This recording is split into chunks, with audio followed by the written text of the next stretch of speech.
नमस्कार मित्रांनो, YCMOU नाशिक, यशवंतराव चव्हाण महाराष्ट्र मुक्त विद्यापीठ नाशिक शैक्षणिक वर्ष 2024-25 करता विविध कोर्सेस करता ऑनलाइन ॲडमिशन घेण्याची शेवटची तारीख आहे 31 जुलै 2024। तर आपण 31 जुलै 2024च्या अगोदर आपल्याला पाहिजे असलेल्या कोर्सेसला ऑनलाइन ॲडमिशन घ्यायचं आहे। ऑनलाइन ॲडमिशन केल्यानंतर त्याच्या ॲप्लिकेशन फॉर्मची प्रिंट, ऑनलाइन पेमेंट केलेली फीस पेमेंटची प्रिंट आणि सोबत जी डॉक्युमेंट तुम्ही अपलोड केलेली असतील त्या डॉक्युमेंटची झेरॉक्स कॉपी, त्याच्यावर सेल्फ अटेस्टेड स्वतःचं सिग्नेचर करून अटेस्टेड केलेलं ही सर्व कागदपत्रे तुम्ही ज्या स्टडी सेंटरला ॲडमिशन घेतलं आहे त्या स्टडी सेंटरला जाऊन जमा करायचे आहे व त्यांना पुढील अप्रूव्हल द्यायला सांगायचं आहे। मग स्टडी सेंटरवाले सर ऑनलाइन तुम्ही ॲप्लिकेशन केलेलं आणि ऑफलाइनचे तुमचे कागद दोन्ही तपासून पाहतील आणि तुम्हाला अप्रूव्हल देतील। हे अप्रूव्हल तुम्ही ऑनलाइन ॲप्लिकेशन करताना जी यूजर आय डी आणि पासवर्ड वापरला होता ते यूजर आय डी पासवर्ड टाकून तुमच्या प्रोफाईलमध्ये पाहू शकता अप्रूव्ड झालेला आहे का नाही। अप्रूव्ड म्हणले तर टेन्शन खतम, काय टेन्शन राहणार नाही। मग तुम्ही आपलं जर तुम्ही सेमिस्टर पॅटर्नला ॲडमिशन घेतला असेल तर सेमिस्टरची अभ्यास करा, ॲन्युअल पॅटर्न घेतला तर ॲन्युअल पॅटर्नचा अभ्यास करा। ओके, तर मित्रांनो विविध शैक्षणिक कोर्सेस जे आहेत 2024-25 करता ते जे अवेलेबल आहेत सध्या ह्या वर्षी ॲडमिशन करता त्या कोर्सेसचं आपण माहिती पुस्तिका जी आहे त्याला इन्फॉर्मेशन ब्राउचर म्हणतो किंवा प्रॉस्पेक्टस, त्याच्यावर आपण व्हिडिओ बनवलेले आहेत। ऑलरेडी बरेच व्हिडिओ बनले, 10पेक्षा जास्त व्हिडिओ बनवले आहेत। ते तुम्हाला जर बघायचे असतील तर आपल्या या चॅनलवरती एक प्लेलिस्ट तयार केलेली आहे। प्लेलिस्ट ऑप्शनमध्ये जायचं, प्लेलिस्टमध्ये गेल्यानंतर YCMOU 2024-25 प्रॉस्पेक्टस ह्या ऑप्शनवर क्लिक केल्यानंतर किंवा ह्या फोल्डरवर क्लिक केल्यानंतर तुम्हाला विविध शैक्षणिक कोर्सेस त्यांची माहिती पुस्तिकेवर बनवलेला व्हिडिओ तुम्हाला पाहता येईल। तर आज आपण एका नवीन कोर्सेसविषयी माहिती घेणार आहोत। आपण MLib and ISC म्हणजे मास्टर ऑफ लायब्ररी सायन्सेस ह्याच्याबद्दल आपण माहिती घेणार आहोत। हे कोणत्या शाखेमध्ये येतं? मानवी विद्या व सामाजिक शास्त्र विद्याशाखेमध्ये येतं ही। आणि मराठीतून काय म्हणतो आपण? ग्रंथालय व माहितीशास्त्र निष्णात शिक्षणक्रम P16 प्रोग्राम कोड आहे। ठीक आहे, 2024-25ची माहिती पुस्तिका आहे। निष्णात म्हणजे PG आहे ही आणि स्नातक म्हणजे ती अंडरग्रॅज्युएट डिग्री असते, त्याला आपण लायब्ररी सायन्सेस म्हणतो, BLib म्हणतो। ठीक आहे, BLib आता ही MLib आहे म्हणजे PG आहे। BLib करणाऱ्याला MLib करता येते। ठीक आहे, तर आता MLib विषयी तुम्हाला काय क्वालिफिकेशन लागते पुढे येणारच आहे। अनुक्रमणिका पाहून घ्या आणि जर तुम्हाला ही PDF जर डाउनलोड करायची असेल किंवा इतरही शैक्षणिक कोर्सेस जी 2024-25 वर्षामध्ये अवेलेबल आहेत ऑनलाइन ॲडमिशन करता त्यांची PDF पाहिजे असेल तुम्हाला तर काय करायचं आहे? ब्राउझरमध्ये टाईप करायचं आहे YCMOU.digitaluniversity.ac आणि सर्च करायचं आहे। सर्च केल्यानंतर होम पेजवर पोहोचल्यानंतर ॲडमिशन म्हणून सर्वात वरी आयकॉन दिसतं, सर्वात वरच्या साईडला ॲडमिशन नावाचं टॅब किंवा आयकॉन दिसतं, त्या ॲडमिशनवर क्लिक करायचं। तिथे क्लिक केल्यानंतर डाव्या साईडला तुमच्या डाव्या हाताला सर्वात वरच्या साईडला प्रॉस्पेक्टस 2024-25 हा ऑप्शन तुम्हाला दिसतो, तर त्याच्यावर क्लिक करायचं। क्लिक केल्यानंतर मग तुम्हाला विविध शिक्षणक्रम दिसतात, त्याच्यातील तुम्हाला पाहिजे असलेल्या शिक्षणक्रमाच्या पुढे क्लिक हिअर ऑप्शन दिसतो, त्याच्यावर क्लिक करायचं। तेथे क्लिक केल्यानंतर तुमच्या स्मार्टफोनमध्ये ही PDF स्वरूपात डाउनलोड होऊन सेव्ह होऊन जाईल। मग तुम्ही निवांतपणे ही वाचून ह्याची शैक्षणिक पात्रता काय, फीस काय, किती वर्षाचा कोर्स आहे, ह्याचे फ्युचर अपॉर्च्युनिटीज काय आहे, इंटरनल मार्क्स आहेत का नाहीत, एक्सटर्नल मार्क किती आहे, परीक्षा पद्धती काय आहे, पुन्हा तर ऑनलाईन ॲडमिशन घ्यायचं कसं, शिष्यवृत्ती आहे का नाही, अशा सर्वच प्रश्नांची उत्तरे, ह्या सर्व प्रश्नांच्या उत्तरांसाठी एकच solution, one and the only solution माहिती पुस्तिका, त्याला प्रॉस्पेक्टस म्हणतो किंवा इन्फॉर्मेशन ब्राउचर म्हणतो। ह्या माहिती पुस्तिकेत सर्व डिटेल्स दिले आहे। जर तुम्ही माहिती पुस्तिका वाचली तर तुम्हाला काही दुसऱ्या इतर व्यक्तीला काही विचारायची गरज पडणार नाही। 90% प्रश्नांची उत्तरे तुम्हाला माहिती पुस्तिकेतच मिळून जातील। ओके, सुरू करूया। ही अनुक्रमणिका वाचून घ्या। ही विद्यापीठ गीता ती वाचून घ्या तुम्ही। मुक्त विद्यापीठाचा परिचय पाहून घ्या। स्क्रीनचं रिझोल्युशन जास्त करून पाहायचं आहे ते जेणेकरून तुम्हाला हे फॉन्ट बारीक असल्याने तुम्हाला झूम करून पाहता येईल किंवा क्लिअर दिसतील फॉन्ट। स्क्रीनचं रिझोल्युशन वाढवायचं आहे। ठीक आहे, त्याच्यासाठी काय करायचं? यूट्यूबमध्ये हा व्हिडिओ पाहताना वर 3 टिंब दिसतात, त्या 3 टिंबावर क्लिक करायचं. पुढे क्वालिटी ऑप्शन येतो, क्वालिटीच्या पुढे ॲटोवर क्लिक करायचं. ॲटो असेल तर ॲटोवर क्लिक केल्यानंतर खाली ॲडव्हान्स्ड म्हणून एक ऑप्शन येतं, ॲडव्हान्सवर क्लिक करायचं आणि तुम्ही हायेस्ट रिझोल्युशनमध्ये हा व्हिडिओ पाहायचा आहे. ठीक आहे.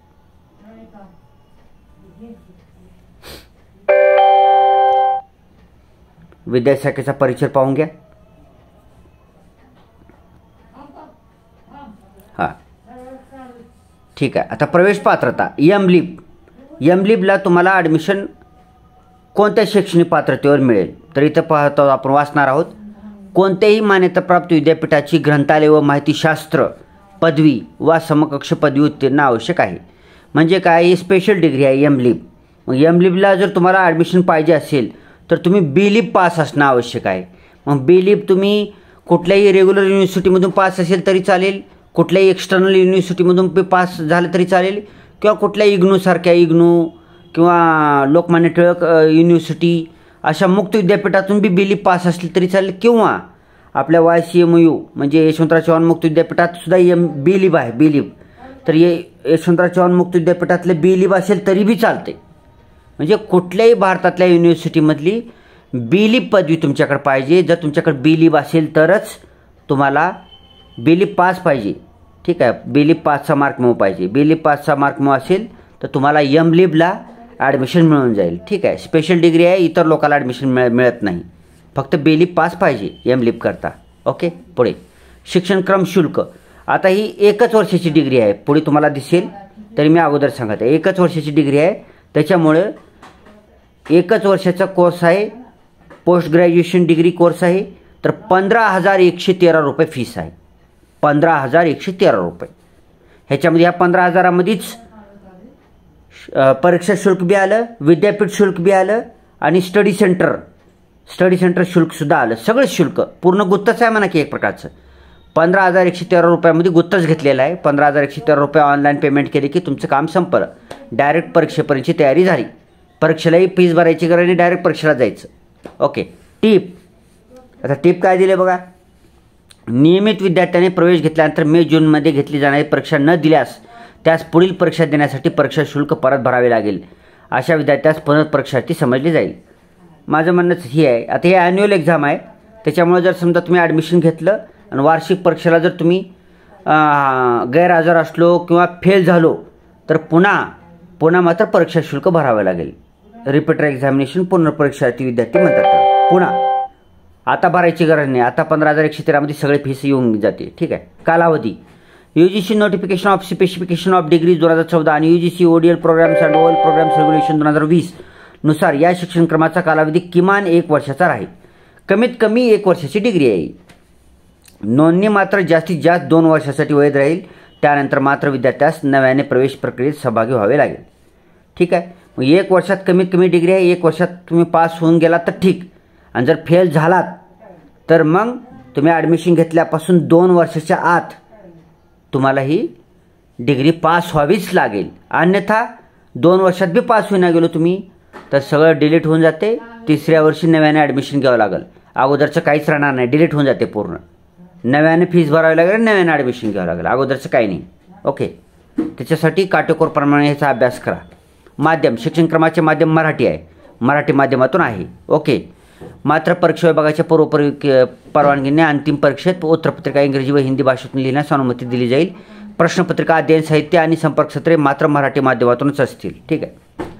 आता मराठी माध्यमाचाच कोर्स आहे. प्रश्नपत्रिका मराठी माध्यमातून राहील, अध्ययन साहित्य पुस्तकं माध्यमातून राहील, संपर्कसत्र बी मराठी माध्यमातूनच राहील. मग एखाद्या विद्यार्थ्याला वाटलं की मी उत्तरपत्रिका इंग्रजीतून किंवा हिंदीतून लिहिणार आहे तर मग तुम्हाला विद्यापीठाची परवानगी घ्यावी लागेल. असे क्वचितच विद्यार्थी असतात. आता आपण मराठी माध्यमाचे आहोत, त्याच्यामुळे महाराष्ट्रामध्ये सगळे मराठीतून काय अडचण येणार आहे त्याला पेपर यायला. बरं, एखादी इतर कुठल्या आपल्या बॉर्डरवरचे वगैरे विद्यार्थी असतील आणि त्यांना लिहायला येत नसेल मराठी आणि त्याला इच्छा असेल की इंग्रजी किंवा हिंदीतून आम्हाला परवानगी द्यावी म्हणून, तर त्यांनी विद्यापीठातून परवानगी घेतल्याशिवाय त्यांना लिहिता येणार नाही परीक्षा. ठीक आहे. पुढे बाकीचं वाचून घ्या. शिक्षणक्रमाची संरचना बघा. एवढे पेपर आहेत तुम्हाला ॲन्युअल एक्झामला, ध्यानात ठेवा बरं का. ठीक आहे. आता याच्याकडे टीप बी दिली आहे, टीप बी वाचून घ्या. टीप जास्त होईल पण आणखी. ओके. अध्ययन साहित्य आहे. आता पुस्तकाचे नाव आणि पेपरचे नाव आहेत, ही सगळे वाचून घ्यायचं आहे. बरेच पेपर आहेत बाबा ह्याला. PG डिग्री एवढा आसान्य देणार नाही आपल्याला त्यांनी. ठीक आहे, टफ आहे सिलेबस. ठीक आहे बाबा. ओके, हे सगळं बघून घ्या, परीक्षा पद्धती वगैरे. शिबिर वगैरे असते, मग शिबिर बघून घ्या. आता अंतर्गत मूल्यमापनाला काय आणि अंतिम मूल्यमापन 2 आहेत, ते बघून घ्या. ओके,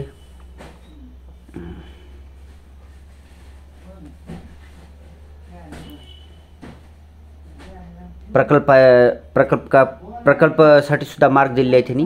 ठीक आहे, हे मूल्यमापन तक्ता आहे, बघून घ्या.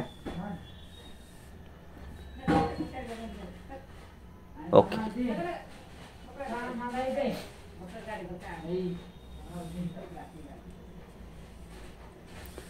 आता तर विशेष फीचर काय दिले याच्यामध्ये, गुणवत्ता वाढीसाठी परत परीक्षा देण्याची संधी.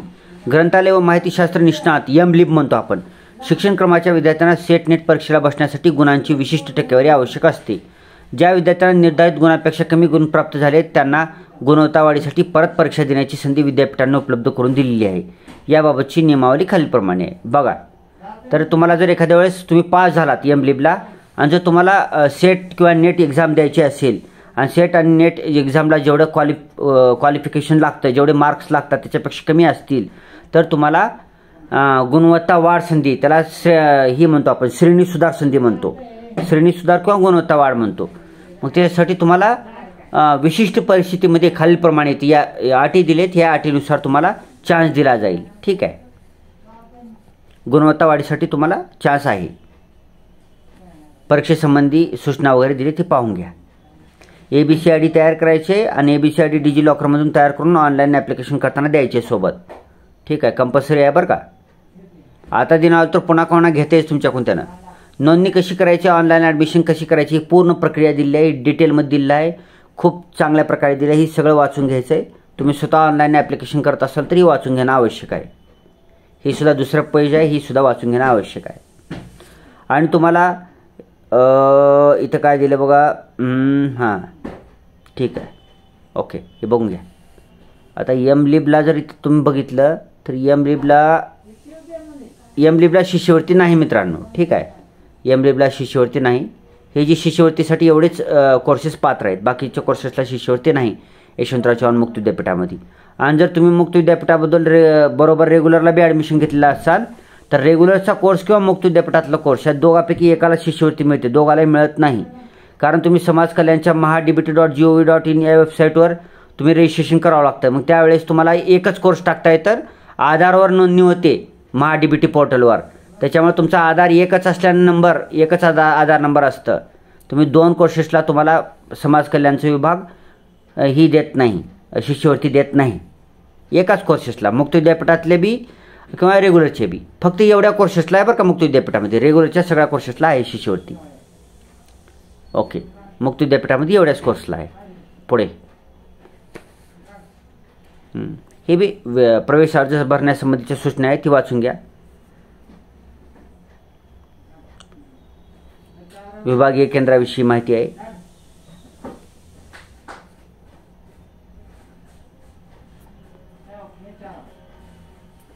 विभागीय केंद्राचे कोड दिले आहेत, नाव दिले आहेत, पूर्ण डिटेलमध्ये पत्ता दिलेला आहे. जर तुम्ही त्यात जायचं असेल तर तिथे जाऊ शकता.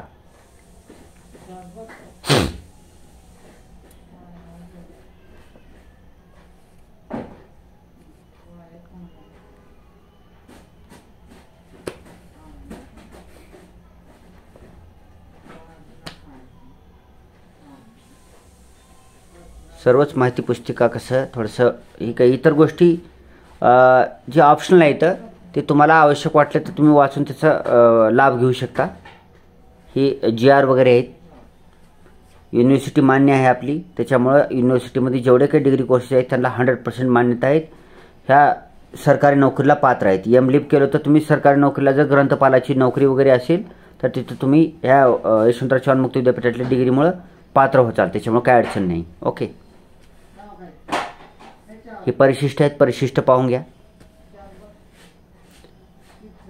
हां, आता तुम्ही जर एखाद्या विद्यार्थी जर रेग्युलरमधून MA करत असेल आणि त्याला जर समजा अगोदर त्यानं बी लिप कधी केलेला असेल आणि त्याला एम लिप करायचं असेल मुक्त विद्यापीठातून, तर रेग्युलरचं MA आणि ही एम लिप तर दोन्ही एक साथ करता येतं. फक्त एवढंच की ध्यान ठेवायचं की तुम्हाला रेग्युलर विद्यापीठाची जर तुमच्या कोर्सला जी घेतला ॲडमिशन त्याची परीक्षा आणि ही एम लिपची यशवंतराव चव्हाण मुक्त विद्यापीठाची परीक्षा हे दोन्ही एकाच दिवशी येऊ नये हे ध्यानात ठेवा.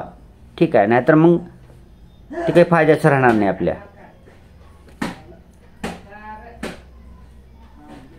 विविध परिशिष्ट आहे ती पाहून घ्या.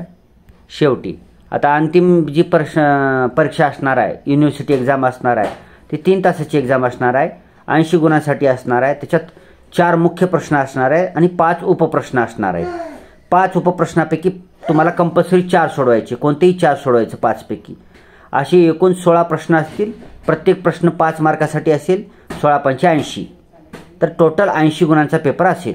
अंतिम परीक्षा युनिव्हर्सिटी एक्झाम ॲन्युअल पॅटर्न होईल मे जून 2024 सॉरी म्हणजे तुम्ही ज्या वर्षी ॲडमिशन घेताल ते ॲन्युअल एक्झाममध्ये ॲन्युअल एक्झाम मे जून एक्झामिनेशनमध्ये होईल. महिन्यात होईल. महिन्यात 24 नाही.